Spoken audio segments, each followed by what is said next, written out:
is the story of how me and Harit got to Japan. But before we talk about that, let's start from the beginning. It all started with an email invitation. Then we are here. The moment we got there, we were blown away, not just by the air, but by the culture these people live by.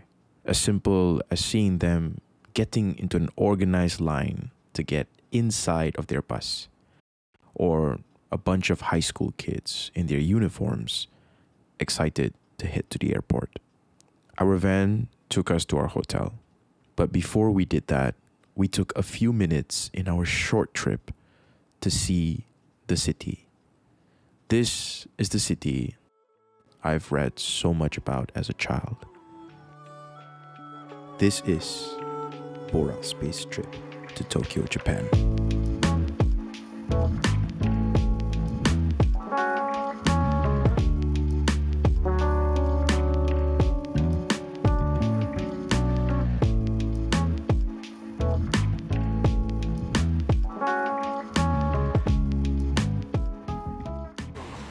We went along with our day, but Shinjuku stole our attention at night.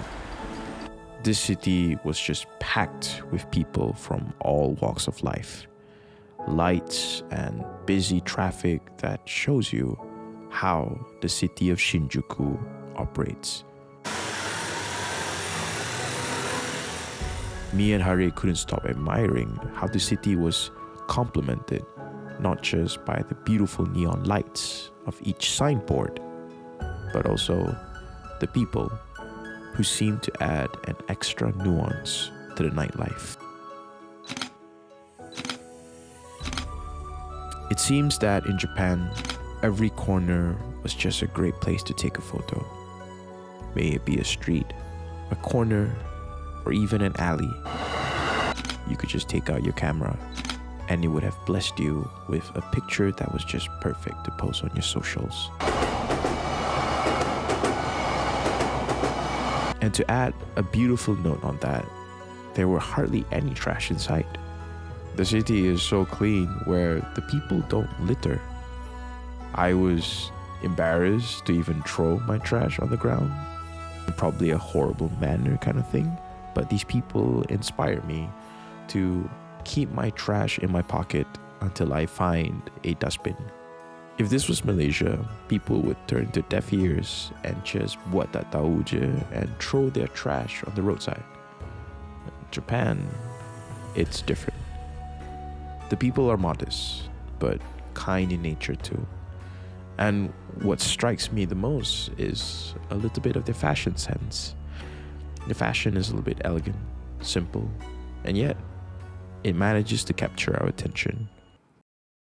Overall, we have learned so much from this trip, which gears us to share them more with you. First, the progress of a smoke-free Japan is real. Hardly you see anyone smoke cigarettes on the streets. So, out of curiosity, we did some readings. And you know what? In the year 2000, approximately 33% of all adults in Japan smoked cigarettes. But soon after, in 2015, during and after the nationwide introduction of heated tobacco products, or we call it IQOS, the sale of cigarettes began declining 5 times faster than in preceding years, and in average annual decline of 9.5%. Now that's a huge progress and a huge milestone. In a country that has a lot of people smoking, there has been a massive drop in cigarette sales. Adoption to HTP, or heated tobacco products, has allowed people to switch, and information has been the key that drives public adoption of HTPs in Japan. One of the strongest reasons that the people in Japan switch or adopted this HTP is because of hygiene. When you smoke a HTP, there's less smell and no ash, and the people around you will find it much better if you use a HTP compared to cigarettes.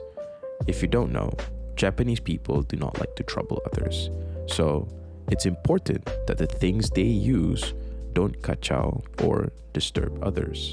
Which probably begs the question to majority of you. What is a HTP? How is it different than a cigarette or a vape? Well, this is something that I learned as well.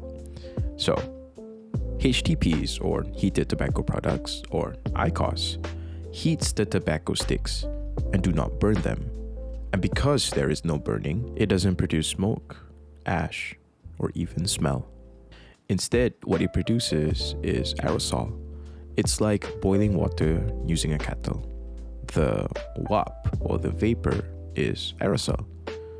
So they emit to 90 to 95% less harmful chemicals compared to cigarettes. With all of these benefits, I can understand why Japan is already on its way to create a smoke-free Japan, thanks to the public understanding on what cigarettes and smoke-free products are, which begs me to question, what other countries can follow suit? Could my country, Malaysia, do the same thing? Back in Malaysia, it's hard not to notice the stark contrast in how different countries approach the same challenge, which is to be smoke-free. In Japan, social habits around consumption seem to be evolving with structure and science, while here, cigarettes and vape remain easily within reach. It makes us wonder, how might things look if Malaysia explored a different path? One focused not on just restriction or banning or prohibitance, but on rethinking habits entirely. Well, that's just a thought. What would your thought be on this? Let me know.